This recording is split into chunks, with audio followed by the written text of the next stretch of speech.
Hey, Mason. You and I have been photographers for a number of years, and I love the fact that I feel like I've gotten to the point where whenever I go out and shoot, all the rough edges are gone. Like, everything is smooth, everything works perfectly. I can just focus on the art of photography. I don't run into any issues anymore. It's just perfect. I love it. That must be nice. I feel like I'm stumbling around in the dark. I make mistakes right and left.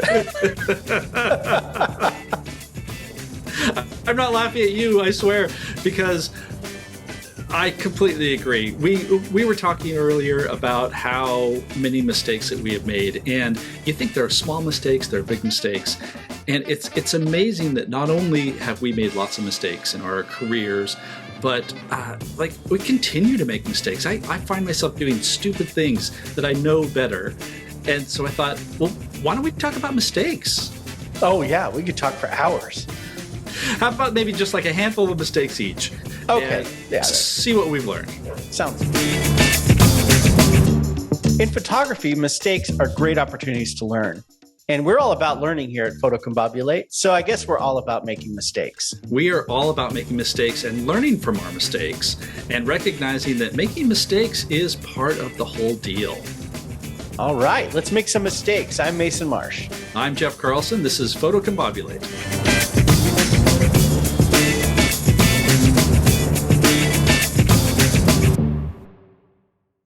Jeff, this is a great topic for this week because I just got an email a couple days ago from one of our listeners, a guy named Jerry, and he said that in our episode about photo lingo, where you and I, especially me, I got really fired up about photographers who like to say ISO when they're referring to, the sensitivity of our camera sensors, the ISO settings. Yeah. They say ISO, and I went off and it's an acronym. It's ISO. It's the International Standards Organization. Yeah, it's ISO. It's not. We screwed up. What? We were wrong. Yeah. No. Yeah, we had all back to front.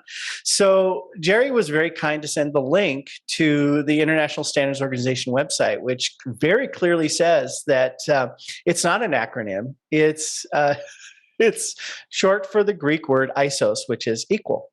And so they were looking for a way to have it be sort of a word that could cross language barriers. And so all the years that I've been saying ISO and getting all steamed up about people saying ISO, I was wrong. I made this big mistake. It is ISO, and from now on, I'm going to call it ISO.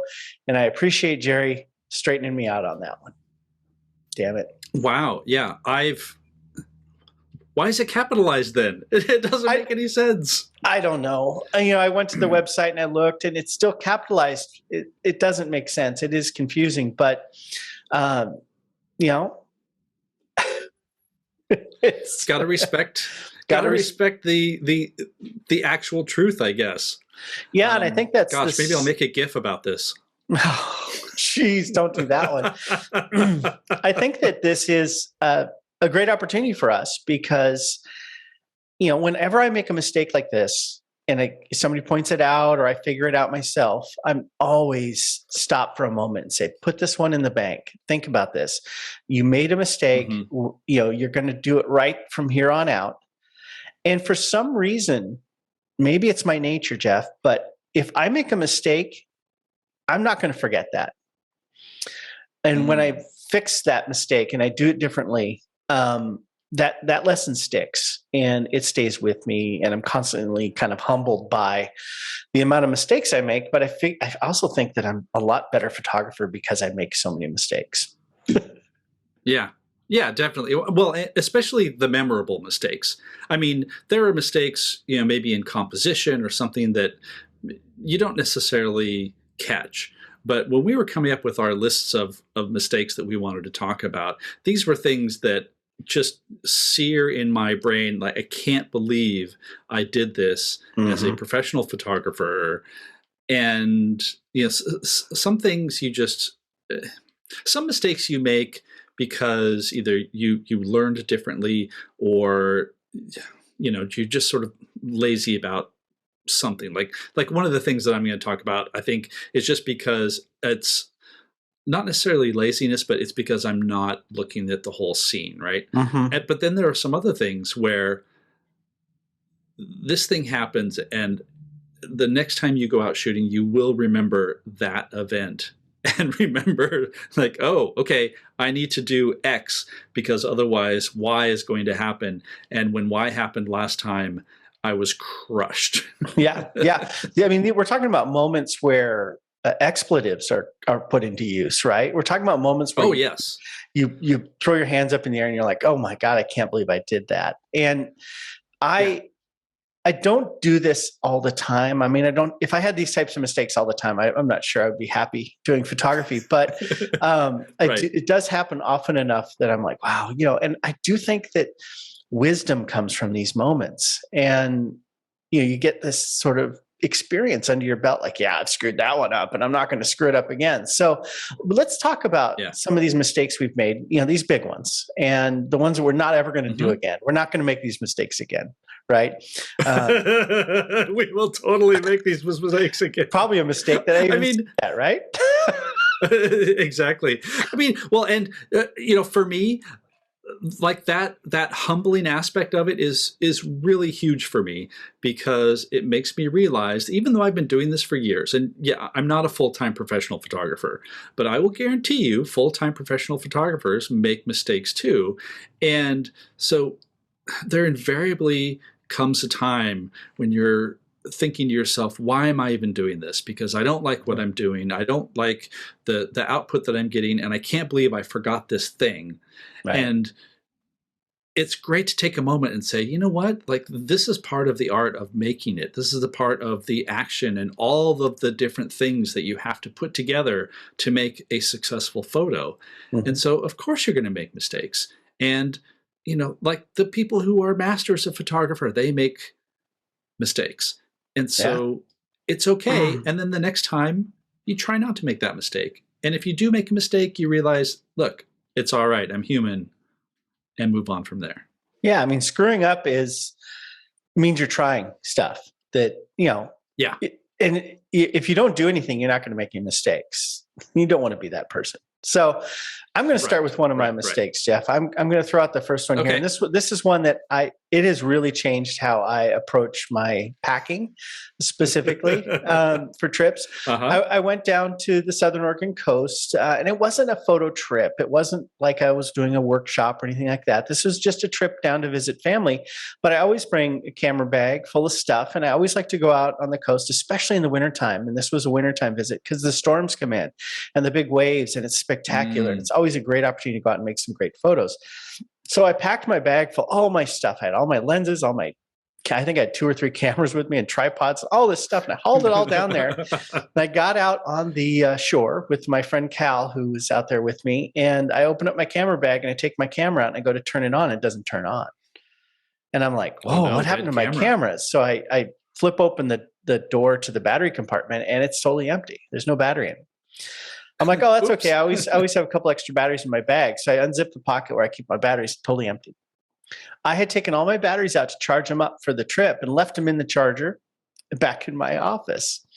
So I had, like 30 pounds of gear ready to go, except absolutely no juice, no batteries. So I ended up taking some pretty interesting photos with my iPhone that weekend, but Cal got some great shots with his camera, but and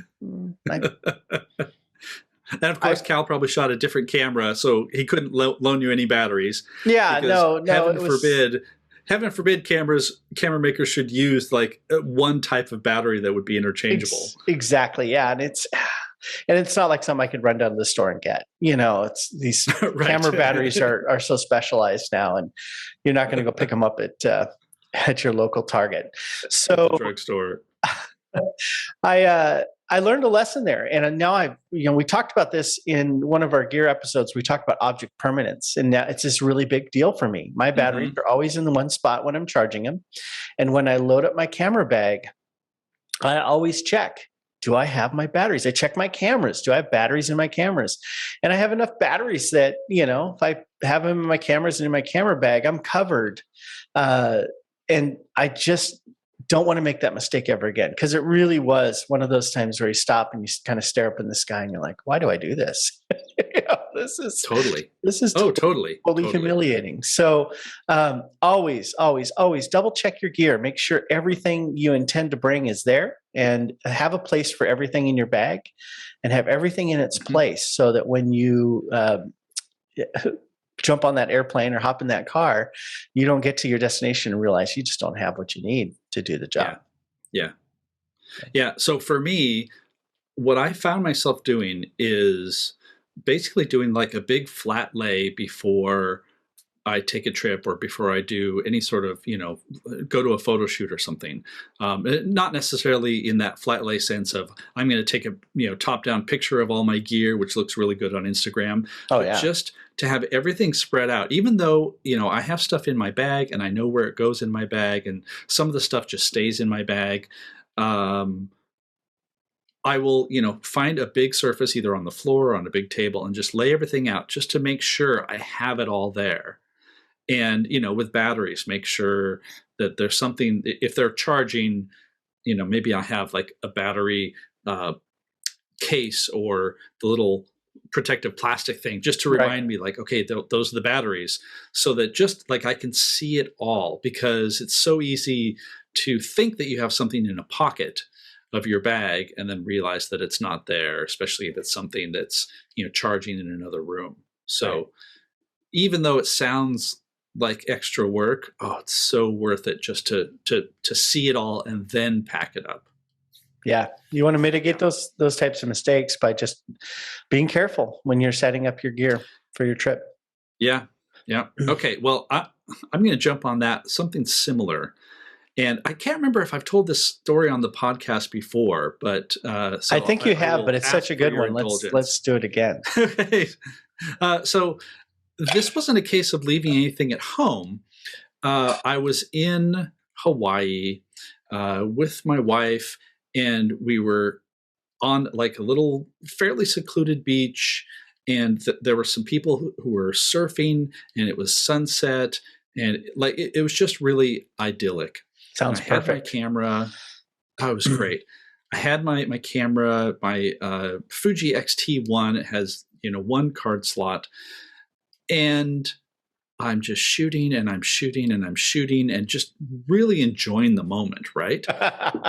Getting into that thing that we've talked about so often of just being in the moment and that flow state. And after taking some shots of the surfers and the golden light, I sat down to just sit and review, because I wasn't chimping. I was just shooting. It was great. And I pushed the little play button on the back of my camera, and it says no images. I'm like, what? And I did not. You were practicing, right? Camera. You were just practicing. I was practicing, yeah. And so the solution to this is a lot of cameras will not shoot if you don't have a card in, or it'll give you a warning when you go to shoot. And for some reason, that was turned off on this camera. I think maybe I had been writing about something and I had turned it off, or something, some cosmic circumstances of events that caused that camera to not tell me that there was no card.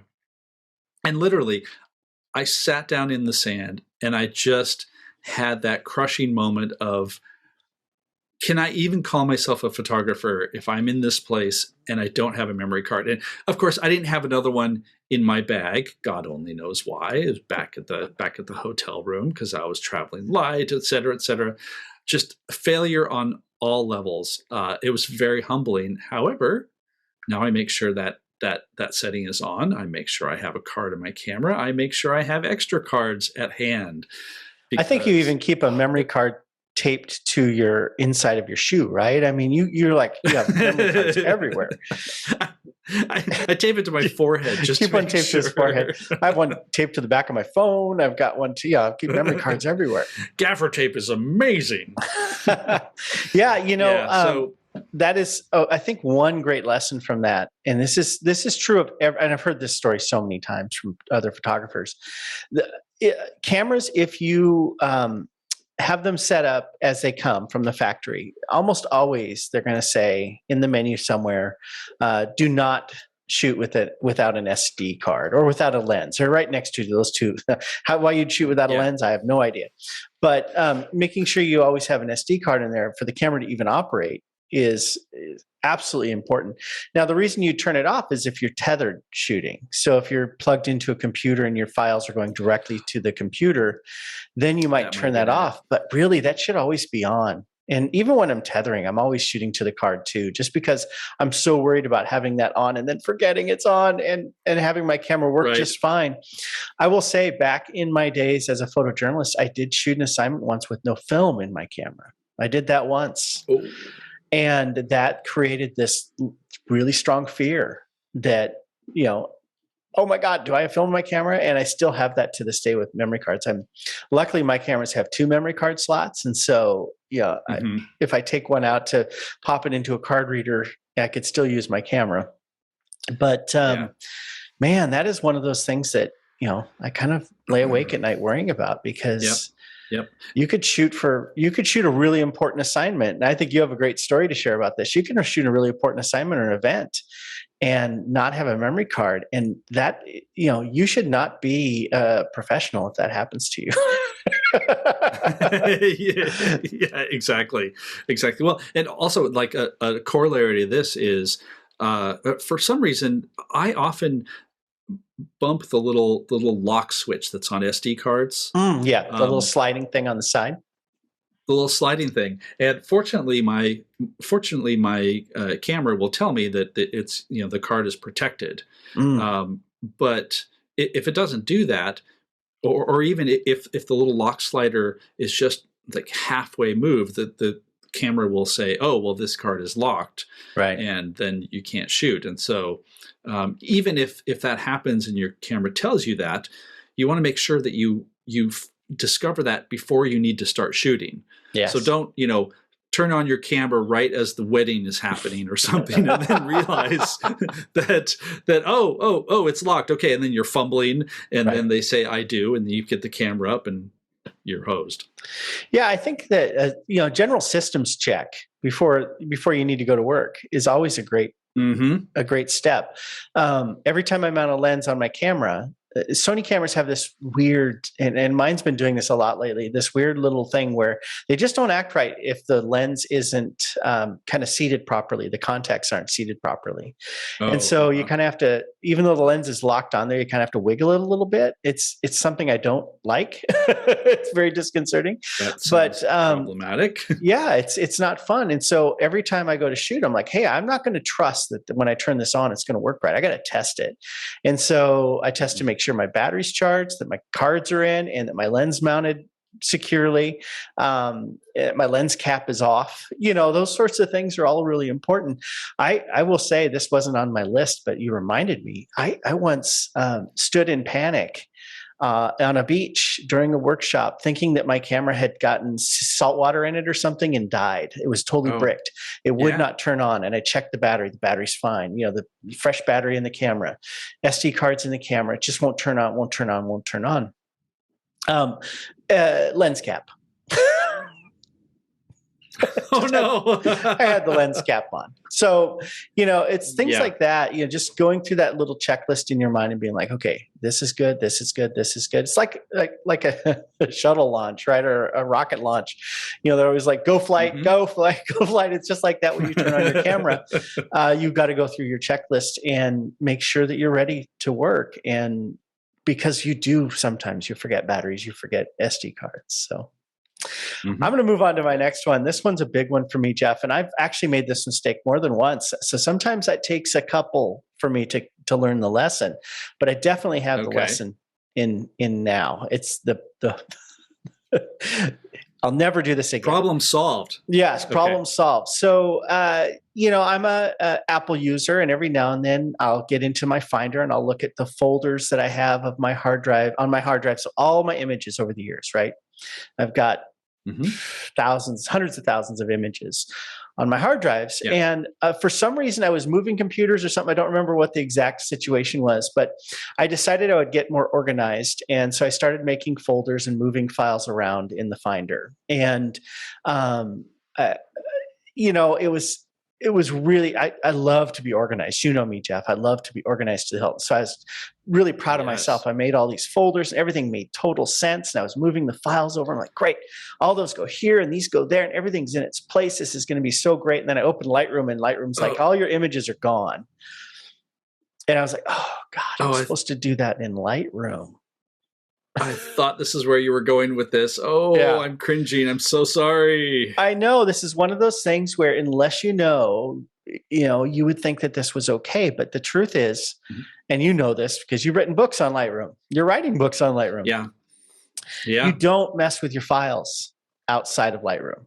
You just leave them where you imported them. Yeah. And you do all of those organizational tasks inside of the Lightroom, folders panel, and you go ahead and do your organization. Be like me and go crazy making folders and stacking things in places and being really organized, but do it through Lightroom because God, once Lightroom has to go find those files, it is excruciating. In fact, I still have missing files. I know I have the files, but in Lightroom, I just need to go and individually, and for some reason, they're not the thing where you click on one and then Lightroom finds all the others in the folder. I just need to go through and one by one. And I don't know how many hours this mistake has cost me, but it's many, many hours, and they're the most mundane, boring hours in the world. So many hours. Yeah. So, and specifically you're talking about Lightroom Classic. Yes. And you've got your files tab on the side when you're doing the managing.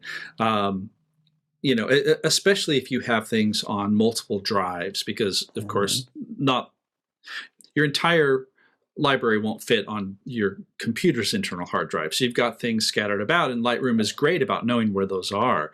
But Lightroom has no sense of checking to see if a folder has changed.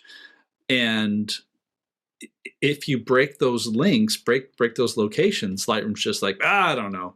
Yeah. You must have just deleted all your files. So you get that crazy little exclamation point on the thumbnail in Lightroom. And you look at that exclamation point, like, did I accidentally delete all my files? And they're like, where are they? And so you got to go reconnect Lightroom to those files. Yeah. It's really, it's really frustrating. Yeah. And so one of the things that frustrates me also is the interface in Lightroom is not great for doing this. I really wish they would have some sort of separate module that would be more file organization disk type of thing, because in my situation, I import things into basically into the computer. And if I don't have my external drive connected, it'll get imported into the internal drive. And then I want to eventually move it to the external, maybe in a couple of months or when I'm no longer editing that set or whatever. Right. And I have to, drag the folder for the day of that shoot and drag it down through the file hierarchy. Okay. Onto the external drive and put it in the right place. And then Lightroom knows where it is. And it's so you actually go in the little window, in Lightroom Classic, the folder window, and you grab the folder and drag it in that window. Huh. Because I select the photos within that folder and then I drag them to a new folder. So I use the grid. Oh, that works too. Yeah. And so I didn't know you could grab the folders and do that, but I could really get in trouble doing that. So there's another mistake I could make in the future. Yeah, totally. Well, and it's also worth pointing out. It's also worth pointing out. Also, if you use regular Lightroom or Lightroom Desktop or just Lightroom or whatever you want to call it, you don't have that problem because it throws everything into one big library location, and you can specify an external destination And actually, this is one of the things that I love about the regular Lightroom, and why I tend to use it a little bit more, especially for importing. I'll import everything, and if I don't have that external drive connected, it's no big deal. It's just, it keeps everything on the internal drive. And then, so I import everything and do some editing, whatever, quit Lightroom.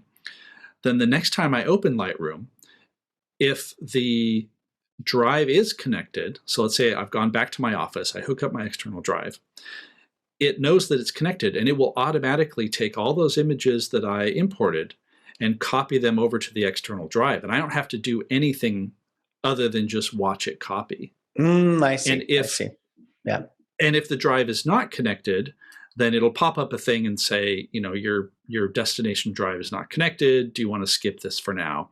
Yeah. And it'll just keep like checking with you to make sure that you're ready to copy that over. And I love it because it's hands off, but it also gets things in the final destination that I want it to be at. Yeah, it is really nice. Kind of cool. I just used it last week. I was on spring break and vacation down in California, and I made a bunch of photos at Joshua Tree National Park, and I only brought my iPad Pro on the trip, and so I imported a day's worth of shooting into the iPad so I could play around with the photos and show them to people.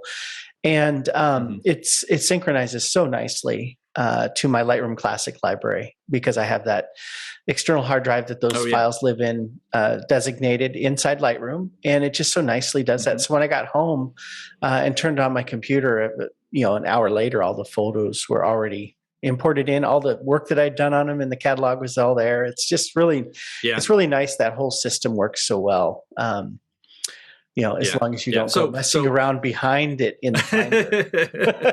Yeah. All right. I'm going to be pedantic for a second and point out that what you just described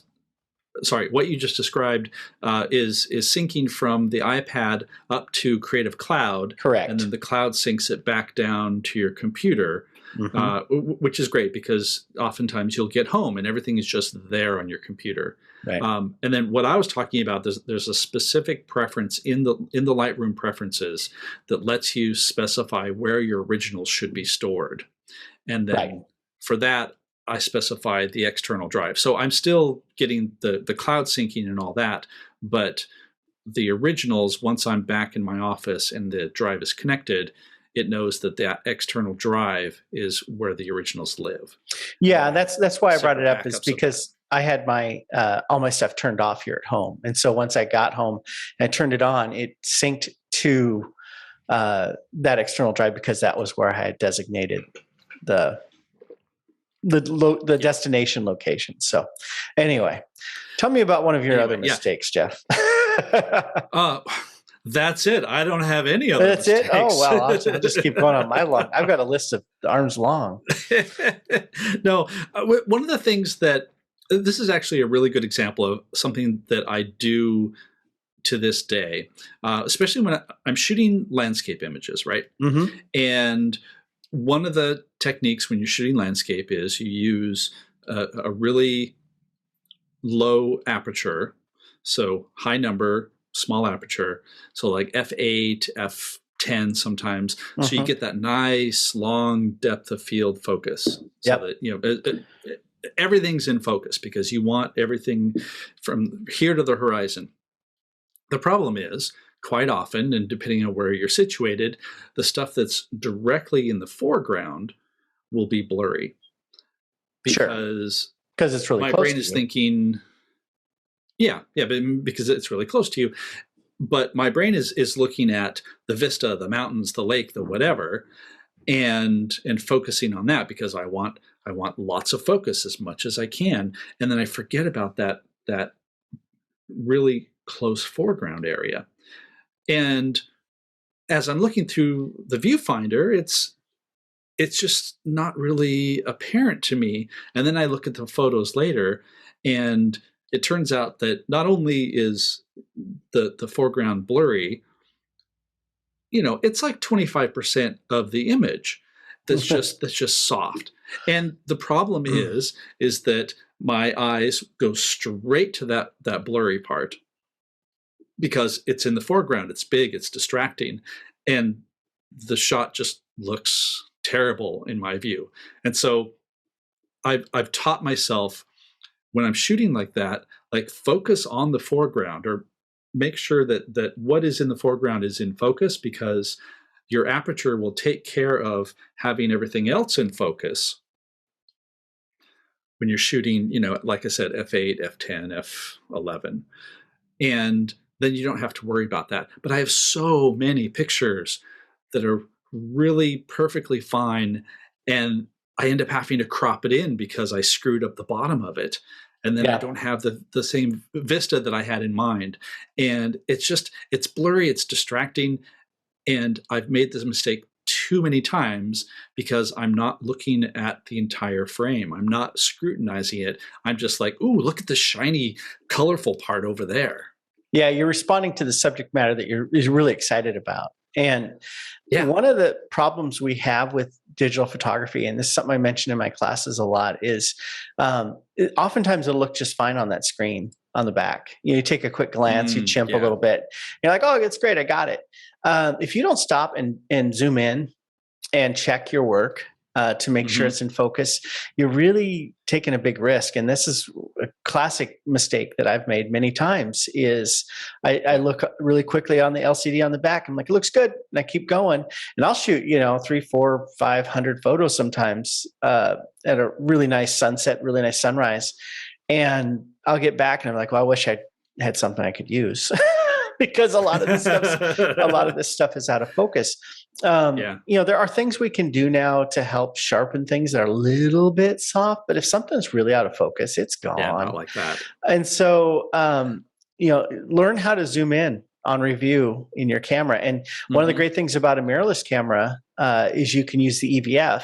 So if it's sunny out, if it's really hard to see that screen on the back of your camera, you can use the little screen inside and zoom in. And I do this all the time. I've always got my camera up to my face, kind of looking at my photos and zooming in and checking the subjects and making sure that depth of field is appropriate. Now, if you're shooting at f8, f11, even f16, most of the time your subject matter, if you focus on that close subject that's closest to you, a lot of times that'll cover that range, but you need to check that background too. So check the focus on the subject, but then take a look at the background. And I actually caught this last week. I was photographing these cacti in Joshua Tree National Park, and they were pretty close to me. I was a couple feet from them, but then the valley beyond is miles away. And I wanted that sunrise coming up to be sharp.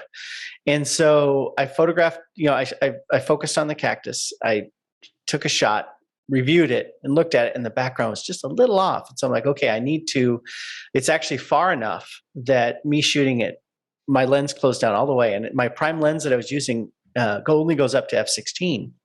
So it's closed down all the way. I'm like, I'm just not going to get the background in focus because the subject is so close. So I have to do 2 shots, and then I'm going to have to combine them in Photoshop and focus stack them. So you need to check your work so that you can make sure you get what you want. You've done all this work to get to the scene. Don't make the mistake of assuming your camera got it all in focus. You got to, check that stuff. Yeah. And let me ask you a question. When you're shooting, and looking through your EVF or the screen, do you shoot with any information around it? Because one of the things that trips me up is I'll have the shot information, the ISO. I said it wrong. The ISO and the shutter speed and all of that. Speaking of making mistakes, I'll put a sound in when I edit this. It'll. I'll have all that visible because I want that information, but oftentimes it's covering up a good portion of that small portion of the bottom of the frame. And so I'm looking at that as the information. I'm not checking the focus unless I go and specifically review and check the focus. Right. So for me, when I zoom in, all that stuff goes away. So when you hit the zoom button on my camera anyway, any overlaying data, numbers, grids, all that stuff kind of goes away, and I can look really just all about the pixels. And I do encourage people to zoom without in. The information. Oh yeah. I can cycle through that with the display button. Cycle through different things. And so normally when I'm shooting, I'll have a rule of thirds grid and a histogram over my photo. And sometimes the histogram's obscuring something I want to check later and things like that. So, zooming in and moving around. So I have a zoom button, and then I have the little joystick on the back, and I can actually kind of move around inside the photo. And I'll spend a couple minutes sometimes. There's a really critical scene and I want to make sure I've got it. I'll be there with my eye just mashed up into the camera, just looking at that EVF and moving that joystick around, checking all the corners, checking all the stuff, because I can't focus that later. Right. All right.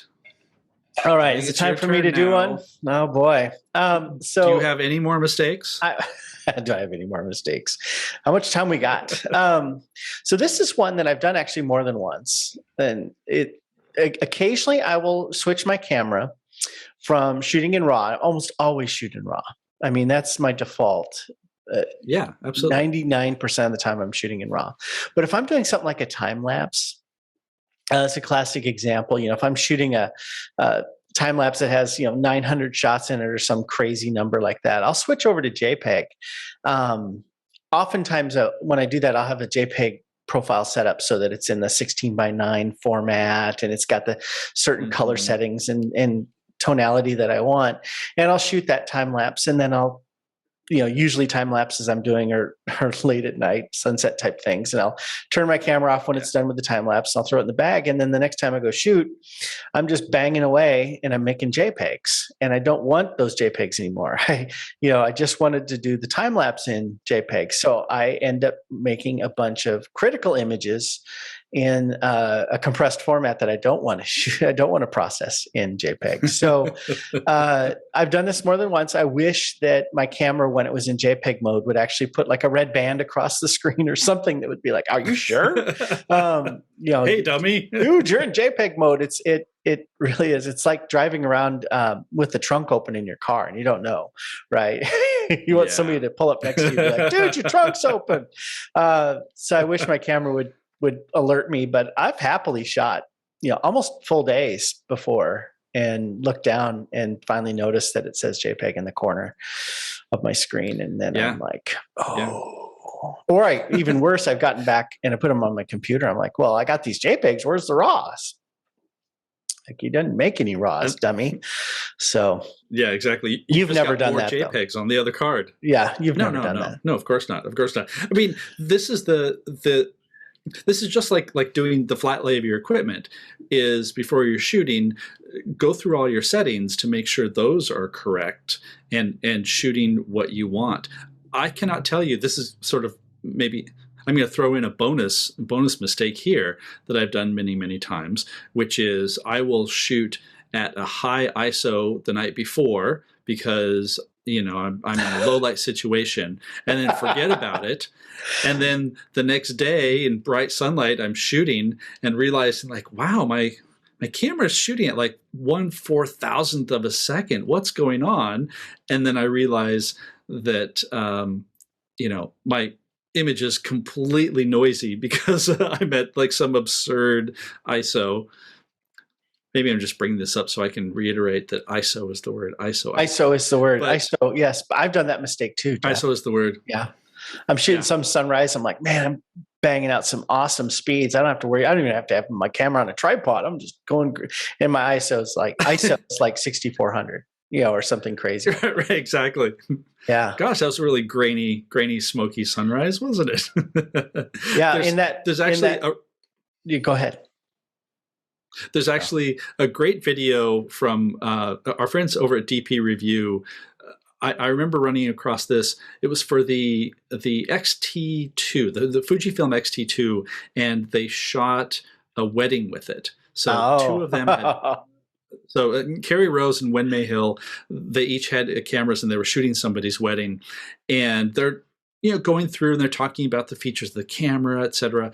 And at one point, we'll put a link in the show notes for this. Yeah. At one point, they're talking about the JPEG simulations and how good the JPEGs are out of camera, and realized that this is a good thing because Carrie had inadvertently shot a wedding all in JPEG all day.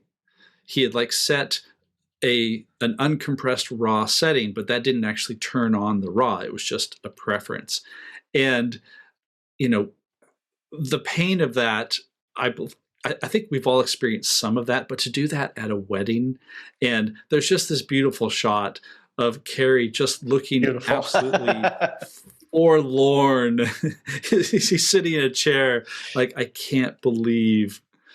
In fact, I think that's kind of what helped inspire this episode, is that feeling of, how did I even do this? What mistakes and damages in my entire life led me to this point where I would shoot a wedding in JPEG instead of RAW, right? Such an imposter. I'm such an imposter. It all turned out okay, but yeah. So always check your settings, even if you're sure that nothing has changed. You could have bumped somebody, that ISO dial, putting it into your bag, all those things. All those things can happen. And I encourage my students in my classes to shoot in manual most of the time. One of the downsides of that is you change something, your camera's gonna be like, that's what you wanted. You wanted to shoot at 12,000 ISO. Sorry, I almost said ISO again. 12,000 ISO, that's what you wanted, right? Another thing to be cautious of, especially if you're an event photographer, right? You're shooting weddings or engagement photos or anything like that. You're not going to get a chance to go back and redo this, probably, most likely. So, you got to show up early, and you got to double check everything in your kit. You've got to check all your settings, check all your batteries. Everything's got to be checked. And I have shot back when I used to shoot in a semi-autonomous mode, so like aperture priority, for instance. For some reason, the camera manufacturers put the aperture priority dials on the very corners of these cameras. And the reason they do it is because it makes it easy for you to adjust it on the fly. But it also makes it really easy for you to adjust it as you slide that camera in out of your bag, or as you're carrying it around on a shoulder strap and it's rubbing against your chest or your side or something. That little dial is going zzz, zzz, zzz, and you go to take a photo, and it's now you're 3 stops or more over or underexposed, and you can't figure out why, because you didn't set that up. Why is it doing that? Why is my camera broken? One of the great things about one of my newer camera, my Sony a7 IV, is it's got a lock on that dial now. And I love that. I love dials that lock, because I'm always moving the dials around mistakenly. It's just a fact of life, especially with mirrorless cameras, all these dials on top, you're going to bump those. And so you've got to double check that stuff and make sure you're not shooting in JPEG. Make sure you're not over or underexposed because your aperture priority's been tweaked. It's crazy. There's a special feeling of hell when you start shooting and you realize that your camera has been put into movie mode, and you're like, I'm going to start shooting, and then it's just blinking at you, and the screen's all long. You're like, what's going on? The audio levels. Why do I need audio levels? One thing this just reminded me of, Jeff. I was on a workshop once, and I think we were 1 or 2 days in, so it wasn't a total disaster. But one of my clients brought me their camera, and we were looking at the photos. They just wanted some tips. They didn't think they had a problem. They just wanted some tips. I was looking at the camera, like, God, these photos look soft.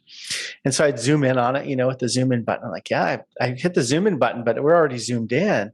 And they had set the resolution to low resolution. And I don't know why they'd done it. They didn't know why they'd done it. They didn't know when they'd done it. And I'm like, all your shots, you're only using, a portion of the resolution your camera's capable of doing. And so when you're checking your settings, that's another one to check and make sure you're not shooting in a smaller, file size resolution. So shoot in RAW, but make sure you're also shooting full res RAW. At some point we can talk about these types of camera settings, compressed and uncompressed RAWs and things like that. But the big ones are, RAW and full resolution, and you're good to go. You're not going to, make any bad files that way. But I just talking about these mistakes, it reminds me that one of the reasons that photography is so rewarding as a hobby, as an avocation, is something to do for a living, is that it requires a lot of skill. It requires a lot of attention to these things. And in my classes, one of the things I liken it to is spinning plates. I don't know if you've ever seen these circus acts where people spin plates on top of these sticks, and they have to keep the plates all spinning or things come crashing down. To me, that's photography. You got to have your mind going in 1,000 different directions. And that's so good for us as humans. Our brains really thrive in that type of environment. It's challenging. It's very difficult. But when we talked about flow state, go back and see episode 2 of this podcast. Mm-hmm. You can't achieve that type of satisfaction without having a really difficult challenge in front of you. And, overcoming these short-sighted things that we do sometimes when we're in a rush, and remembering all of our settings, remembering all of our gear, like batteries and memory cards, is part of this process that makes this stuff so satisfying. So as much as I hate making mistakes, I really love the threat of the mistake because it keeps me on my toes, keeps it exciting. I'm not bored taking photos because I know I'm prone to screwing up. Yeah.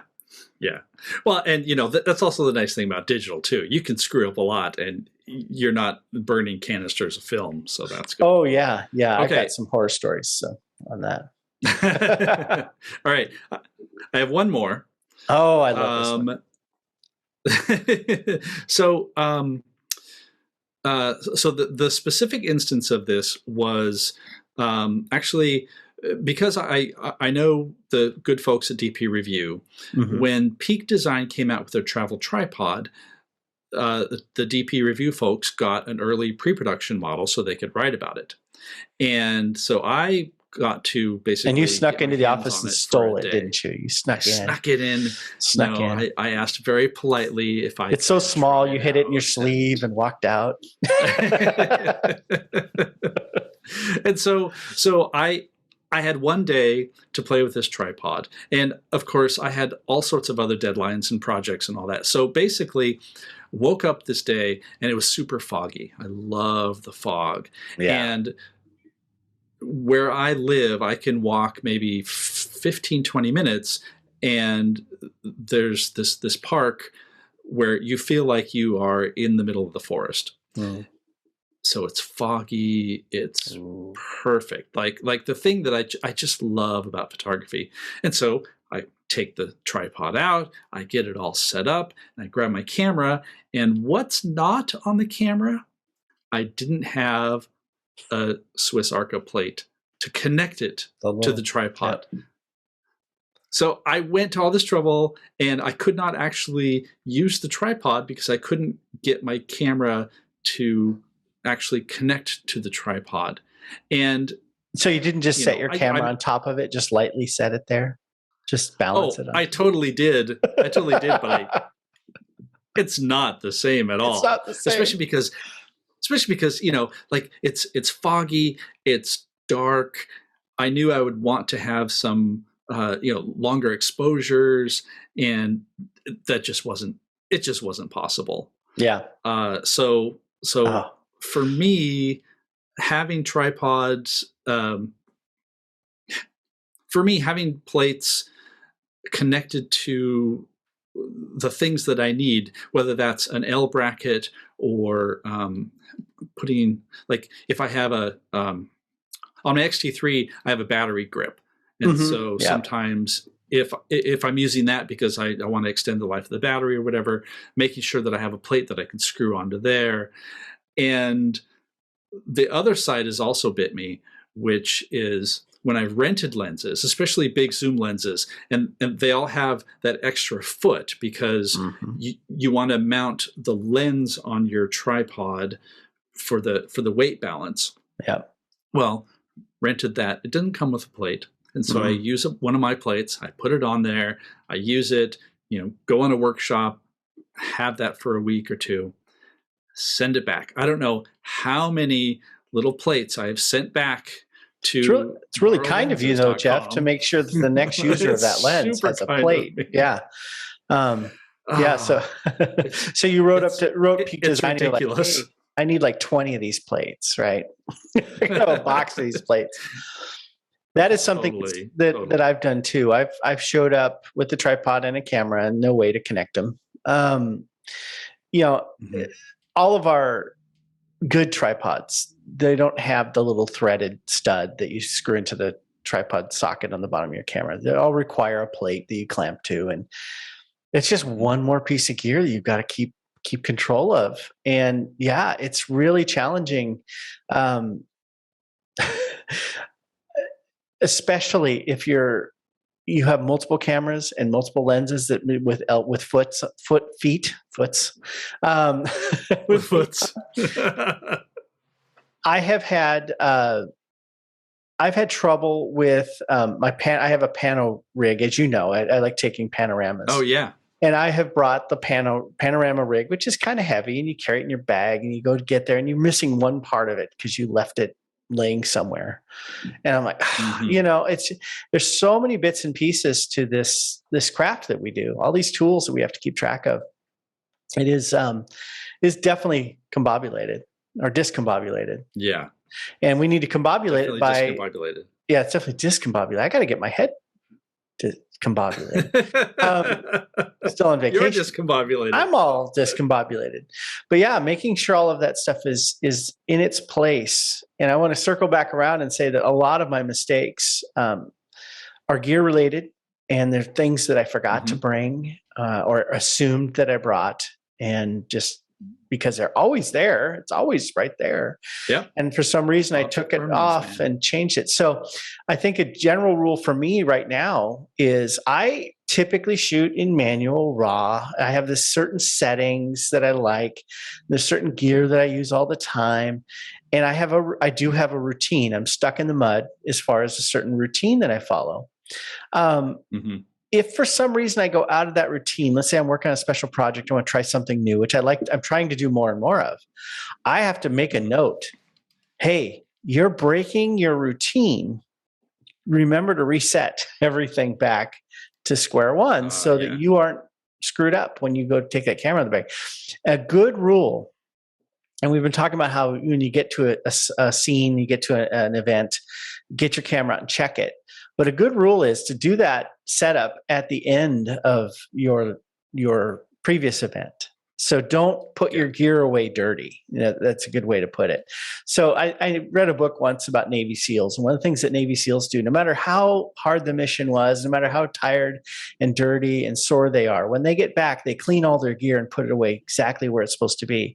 Because the next time they get the call, they're not going to have time to clean it all and do the right thing. And I think that's a great tip for photographers. We need to reset our gear and put everything back to where it should be for us, where we're expecting it to be, so that when we get to where we're going, we don't lose that sunset or we don't miss that bouquet toss or whatever, because we were just fumbling around trying to get our camera set up. Crazy. Well, I'm glad that we've covered all this, because now this means that we're not going to make any more mistakes, because we've exercised those mistakes, the stories from within us, and now everything's going to be perfect and happy and smooth, like I was talking about. Like it's just the art now, man. Absolutely, yeah. It's just going to be all about mastery. I want to say, Jeff, that I think as a service to people who listen to this podcast and to students of my courses and just people in general, I think I'm going to continue to make mistakes for them. I'll just do it for them. So basically, the message that we're leaving people is that we make a lot of mistakes and we're not to be trusted. Perfect. Well, geez, Jeff, you put it that way. It sounds awful. No, we're like test pilots, right? No. Okay. You make a lot of mistakes and you're not to be trusted. I, on the other hand, total master. Mm-hmm. Total master. Sure. Yeah. All right. I am really curious. I would love to hear stories from people listening. Like, what mistakes have you made? What stuff have you learned from? Because it's good because all of us make multiple kinds of mistakes, and it's great to learn from other people's mistakes. But honestly, telling a good mistake story is a lot of fun. So super fun. Let's hear them. So send us an email at the website, or jump into the Instagram Photocombobulate account, and we'll have comment there. You can comment on our Facebook page. Yeah. Comment on our Facebook page. I would love to hear stories. Yeah, I love hearing stories of mistakes because I get to learn from other people's misery, which is great. And I would also add to all this, Jeff, if we make a mistake in this podcast, please point it out to us so we can learn. And I really appreciate Jerry's email, because I have been saying ISO forever. And I've been not just saying it, I've been correcting people who said ISO, which is really annoying when someone's so confident in their ignorance. You're that guy. Yeah, I'm that guy. I'm like, don't you say ISO. It's an acronym. So it's ISO, people, not ISO. And there'll be more mistakes to come. So make sure you're shooting in RAW and not JPEG. Yes, unless you want to make a GIF, or is it GIF? No, it's GIF. Oh no, I'm pretty sure it starts with G, Jeff. It's got to be GIF. All right. For another time. I'm Jeff Carlson. And I'm Mistake Mason. Anyway. Perfect. Please, we encourage you to share this podcast. Subscribe if you're not already subscribed. Tell your friends. Leave a review.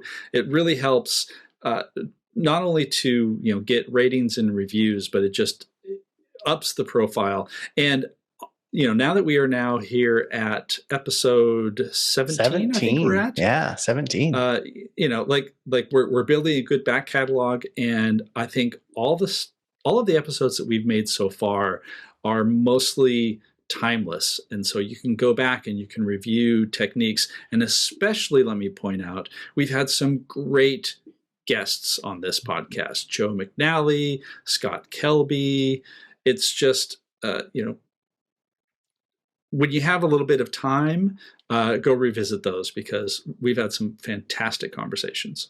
Yeah, and you should be able to find all those in your favorite podcast app. But if you can't, you can always come to photocombobulate.com. And we've got each episode has its own show notes page, and there's a link to the auto file right there on the page. You can just listen to it right in the browser. So please check those out, and proud of each one of them. They're lots of fun. But if you have an idea for an episode, please drop us a line. When you're on photocombobulate.com, there is a way to contact us. So just send us a message, and we will do it. Unless it's crazy, right? Unless it's something really, even that, we might even do that. But give us ideas for episodes. We'd love to hear from you, and we do appreciate you listening. It's just the two of us, and we're doing the best we can to not make too many mistakes.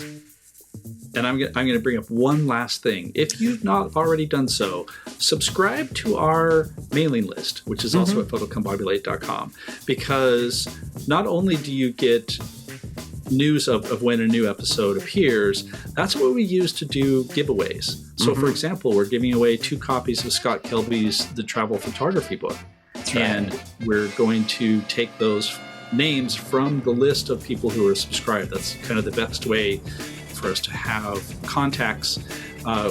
We're not selling the information, and if you already subscribe, you know that we pretty much just send you emails when a new episode comes out. But if you want to get some free stuff, our wonderful friends at Rocky Nook sometimes let us give away some books. That's the way to do it. That's awesome. Yeah, those Scott Kelby books will be going to 2 lucky subscribers here in the next couple of weeks. So make sure you sign up. And if you've got friends who might be interested in the podcast, please have them check us out and subscribe to that mailing list. Subscribe to the show in your favorite podcast app, and keep on listening. We sure appreciate it. Excellent. All right. Time to go make some more mistakes. Awesome. Sounds good. I got a bunch lined up. Bye.